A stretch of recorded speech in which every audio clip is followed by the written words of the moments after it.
Chapter 17. The Forest Walk. The Vermont dawn was quiet, its soft light filtering through my curtains. Like a gentle breath, I sat in my rocking chair. Its creak a soothing rhythm, blending with the faint chirps of morning birds outside at 72. I treasured these still moments when memories of Willow Creek rose like a mist in my heart. My fingers brushed the mason jar on the windowsill, its glass cool under the early glow, and I felt the pull of 1955, a fall morning when I was 10, walking through the forest with my father, wrapped in the hush of nature. I closed my eyes, and there I was, stepping through the fog, the world as calm as a lullaby.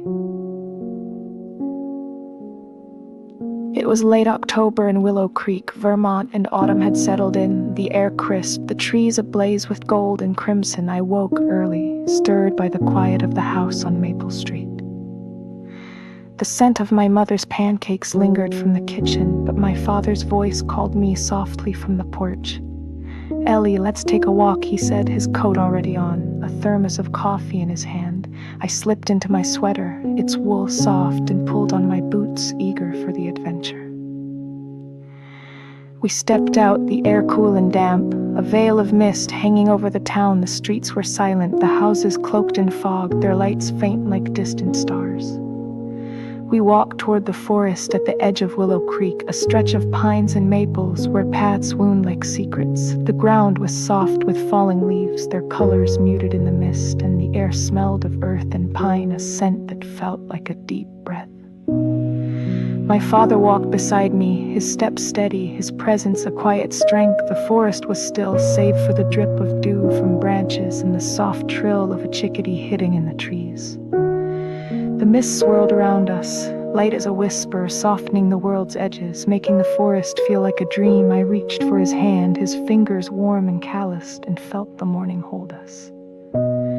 As if we were the only two awake. "Listen, Ellie," he said, his voice low, pointing to a rustle in the leaves.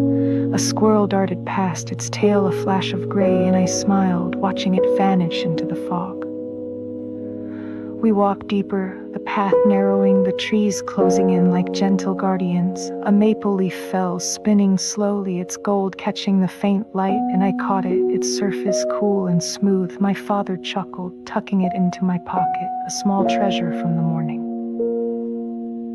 The forest hummed softly, a breeze stirring the pines, their needles whispering the distant call of a crow. I closed my eyes, my boots soft on the earth, and let the sounds wrap me, their rhythm a lullaby. My father hummed a tune, Autumn Leaves, a song from the radio, his voice deep, blending with the forest's song. I joined in, my voice a quiet echo, the words drifting like the mist, warm and fleeting. We reached a clearing, a small circle where the mist parted, revealing a patch of grass and a fallen log. We sat, the log cool but dry, and my father poured coffee from his thermos, handing me a sip. It was bitter but warm, a grown-up taste that made me feel close to him. The sun was rising, its light faint through the fog, casting a golden haze over the clearing. A deer stepped into view, its eyes soft, pausing before slipping back into the trees, a moment as delicate as the morning. "Do the trees talk, Daddy?" I asked, my voice a whisper, my eyes on the pines. He smiled, his hand resting on my shoulder. "They do, Ellie," he said. "They tell stories of the wind and the stars." I leaned against him, picturing the trees whispering, their tales older than time, and felt my heart slow, the forest's calm seeping into me. The memories of summer, the kite, the stream, the fireside tale wove through my mind, each a thread in this quiet walk. The mist cooled my cheeks, the coffee warmed my hands, and I felt time pause, the clearing a haven, the forest a cradle. My father's hum faded, but his presence lingered, steady as the trees, and I knew this moment would stay with me, a gift of peace.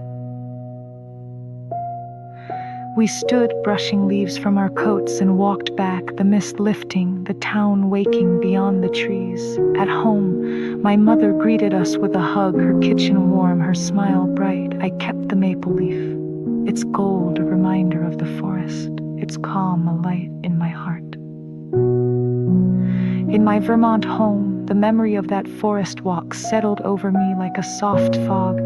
The rocking chair swayed, its creak echoing the pines' whisper. At 72, those mornings were gone. My father, the forest, Maple Street. But they glowed in me in the quiet spaces where love lives. The mason jar caught the dawn's light, and I imagined it filled with mist, the scent of pine, the hum of leaves. Outside, the Vermont morning stirred, its birds a faint echo of Willow Creek. I closed my eyes, my breath slowing, and felt the forest around me. Its mist cool, its light soft. My father's hum played on. Autumn leaves.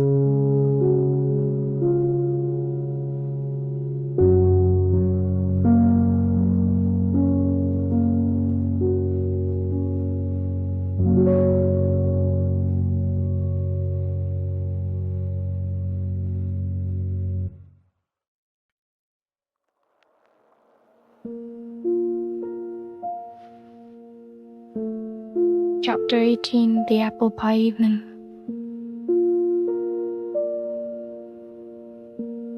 The Vermont night was a gentle embrace, its quiet settling over my small house like a warm shawl.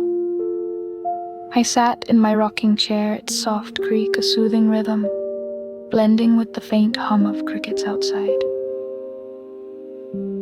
At 72, I treasured these moments when memories of Willow Creek glowed like embers in my heart. My fingers brushed the mason jar on the windowsill, its glass catching a star's faint light. And I felt the pull of 1955, a fall evening when I was 10, baking apple pie with my mother. Wrapped in the warmth of her kitchen, I closed my eyes and there I was, dusted with flour, the world as sweet as a lullaby.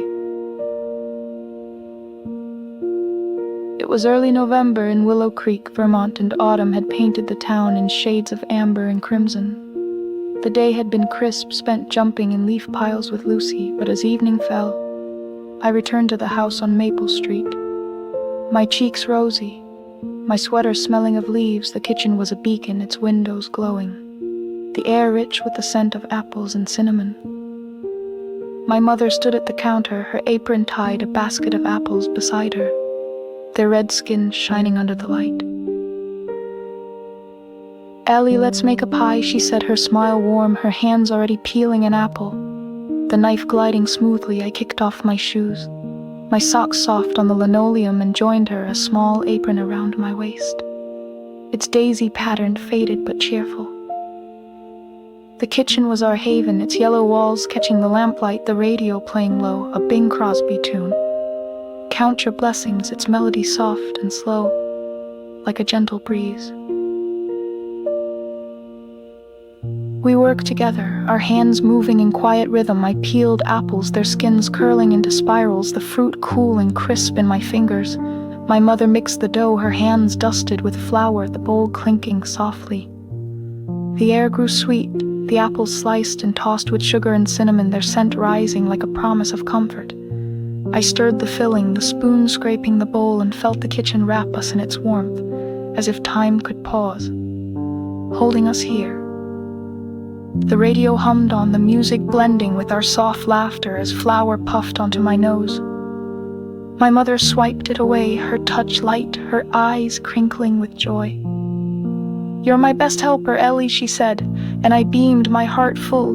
We rolled the dough, the pin gliding under her hands, then mine, the surface smooth and soft. I pressed it into the tin, my fingers clumsy but eager, and we poured in the apples, their juices glistening, the lattice crust woven like a quilt. The oven warmed the room, its door creaking as we slid the pie inside. We sat at the table, sipping milk from cool glasses, the kitchen air now rich with baking apples, a scent that felt like love. My mother hummed along with the radio, her voice a quiet thread in the melody. And I joined in, our voices soft, the words a prayer of gratitude. The lamp cast a golden glow, its light dancing on the walls, and I felt the world shrink to this moment, this room, this peace. "Do you think the pie will sing when it's ready?" I asked, half joking, my eyes on the oven. My mother laughed, her hand brushing mine.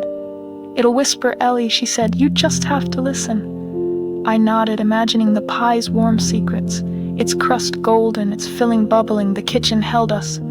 Its warmth steady, its sounds a lullaby, the radio's hum, the oven's faint tick, our quiet breaths.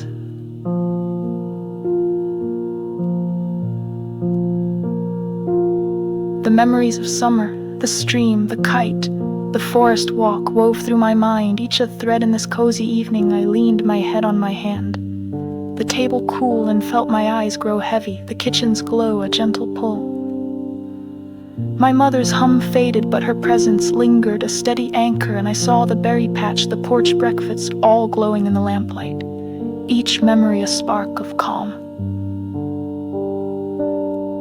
The oven dinged and my mother pulled out the pie, its crust perfect, its aroma filling the room. She set it on the counter, the steam curling, and we smiled, knowing it needed to cool. "Bedtime, Ellie," she said, her lips brushing my forehead. I nodded.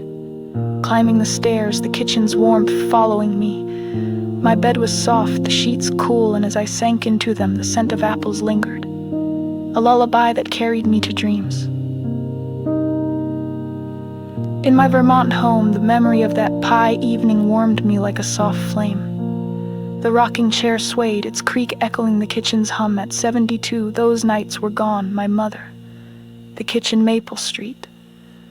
But they glowed in me in the quiet spaces where love endures. The mason jar caught the starlight, and I imagined it filled with cinnamon, the glow of lamplight, the taste of apples.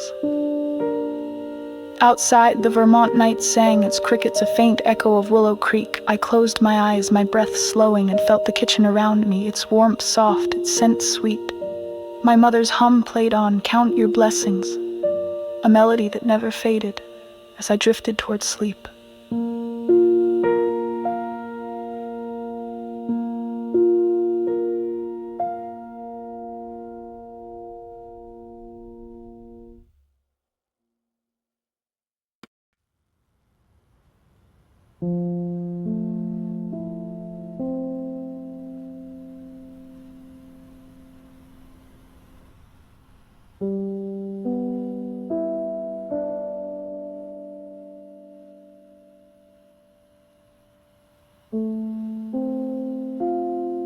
Chapter 19, The Painting Morning.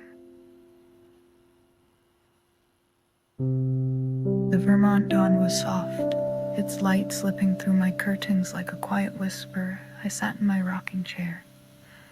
Its gentle creak, a soothing rhythm, blending with the faint chirp of birds outside. At 72, I held these moments dear, when memories of Willow Creek bloomed like colors on a canvas in my heart. My fingers brushed the mason jar on the windowsill, its glass warmed by a sunbeam, and I felt the pull of 1955. A summer morning when I was 10, painting by my window, wrapped in the calm of creation. I closed my eyes, and there I was, brush in hand, the world as peaceful as a lullaby. It was early November in Willow Creek, Vermont, and the autumn air was crisp, yet the sun still carried a hint of summer's warmth. I woke to the soft glow of dawn, the house on Maple Street. Quiet, my parents' gentle breathing, a murmur from their room. The light spilled through my window, painting my walls in shades of gold, and I felt a quiet urge to capture it. I slipped out of bed, my nightgown soft against my knees, and gathered my watercolor set, a gift from my grandmother, its tin-dented but precious. I settled at the window seat, a wooden nook my father had built, its cushions faded but cozy. The window was open, letting in a cool breeze scented with grass and damp earth. I spread my paper on a small board, the sheet crisp and white, and dipped my brush in water. The bristles softening, the world outside was waking slowly. The street empty, the oak trees' leaves golden in the sunlight, swaying gently as if nodding to the morning. I painted the tree first, my brush sweeping in soft strokes, the green and gold mixing on the paper like a memory. The colors bled softly, their edges blurred, mirroring the light's gentle haze. A sparrow landed on a branch, its chirp bright but soft, and I added it. A small shape in brown and gray, its presence a spark of life. The act of painting was slow, deliberate, each stroke a breath, calming my heart like the rhythm of the breeze. The house stirred, the faint clink of dishes from the kitchen signaling my mother's morning routine. The scent of coffee drifted up, warm and grounding, mingling with the paint's faint tang. I hummed a tune, Over the Rainbow, a song from the radio, my voice barely a whisper, blending with the sparrow's song. The melody felt right, its notes drifting like the colors on my page, wrapping me in a quiet joy.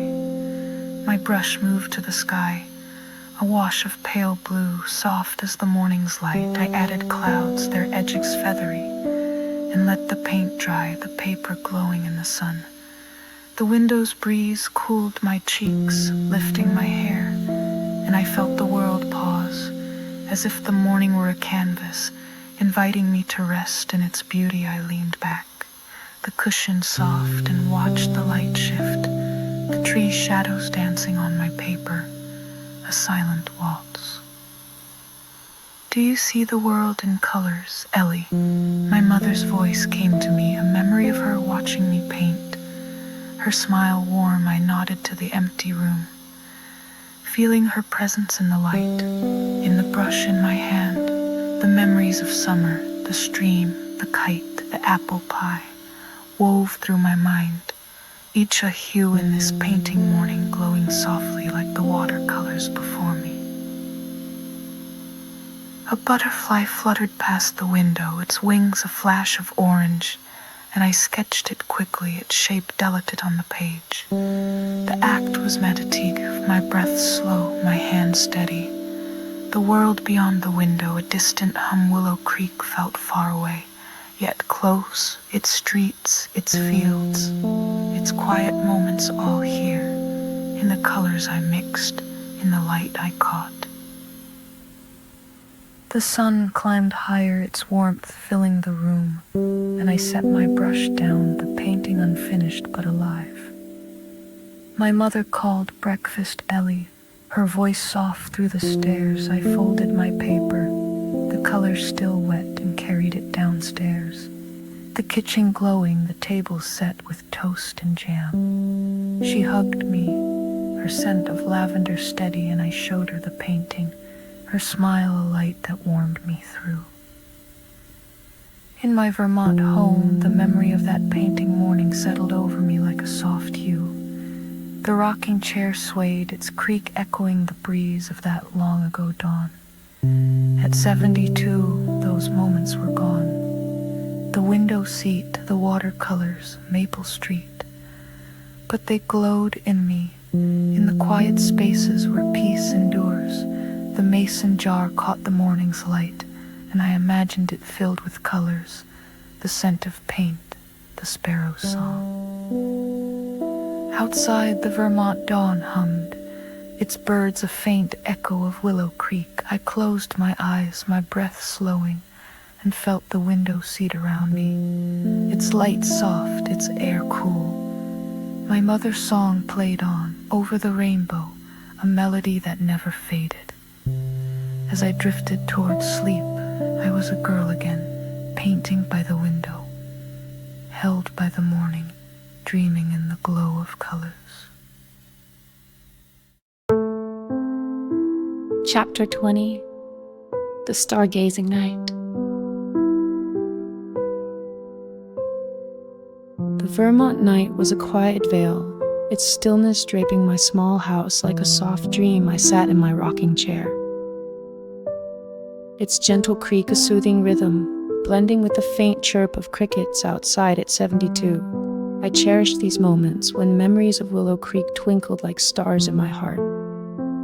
My fingers brushed the mason jar on the windowsill, its glass catching a glimmer of moonlight, and I felt the pull of 1955, a summer evening when I was 10, lying on the roof with Lucy.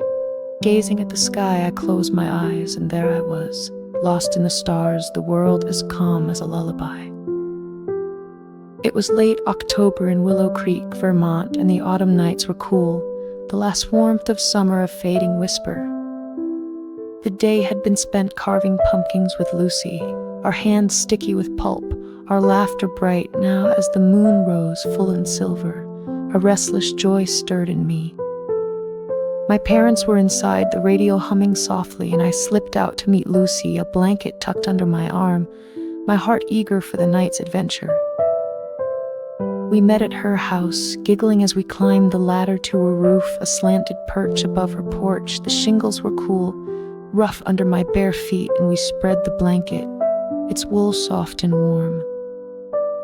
We lay back, our heads closed, the sky a vast canvas of indigo, studded with stars that sparkled like scattered diamonds.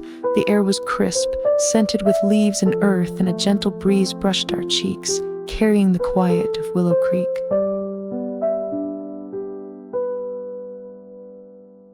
The stars seemed to sing, their light steady, each one a story waiting to be told. Lucy pointed to a cluster, her voice a whisper. "That's Orion Ellie," she said, tracing the hunter's belt with her finger. I followed her gaze, the stars sharp and bright, and felt the sky open above us, as if we could fall into it, carried by its endless calm. The roof held us, its slant a gentle cradle, and I felt a freedom, as if the night belonged to us alone. Lucy hummed a tune, "Twinkle, Twinkle, Little Star," a song we'd known forever, her voice soft, drifting like the breeze. I joined in, our voices a quiet harmony, the words simple but fitting, blending with the crickets' chorus below. The stars twinkled on, their light a gentle pulse, and I felt my breath slow, my heart quiet, as if the sky were wrapping us in its peace. The breeze stirred our hair, cool and light, and I closed my eyes, the blanket warm beneath me, the night a soft embrace. "Do you think the stars know us?" Lucy asked, her voice barely audible. I smiled, imagining the stars watching, their light a kind gaze. "Maybe," I said, "maybe they're keeping our dreams."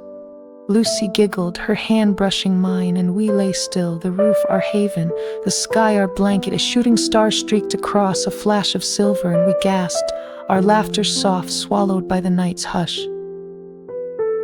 The memories of summer, the stream, the kite, the painting morning wove through my mind, each a star in this quiet night.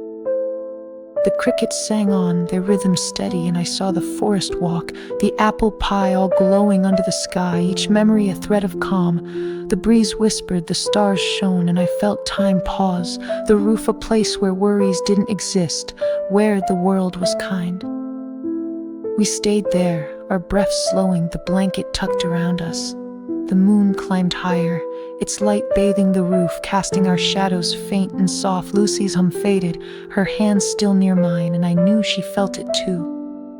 The night's gentle pull, its promise of rest, a bat flitted overhead, its wings a silent flutter, and I smiled, feeling the sky hold us, its stars a quiet gift. The porch light flicked on below, my mother's voice calling, "Ellie, time to come home."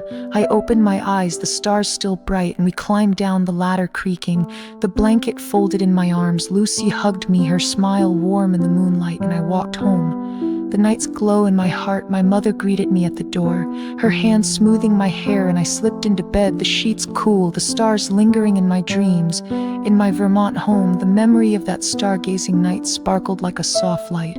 The rocking chair swayed, its creak echoing the breeze of that long-ago evening at 72. Those moments were gone. Lucy, the roof, Maple Street. But they glowed in me, in the quiet spaces where peace endures. The mason jar caught the moonlight, and I imagined it filled with starlight, the hum of crickets, the twinkle of dreams. Outside, the Vermont night hummed, its stars a faint echo of Willow Creek. I closed my eyes, my breath slowing, and felt the roof around me, its blanket warm, its sky vast. Lucy's hum played on, "Twinkle, Twinkle, Little Star," a melody that never faded. As I drifted towards sleep, I was a girl again, lying under the stars, held by the night, dreaming in the glow of eternity.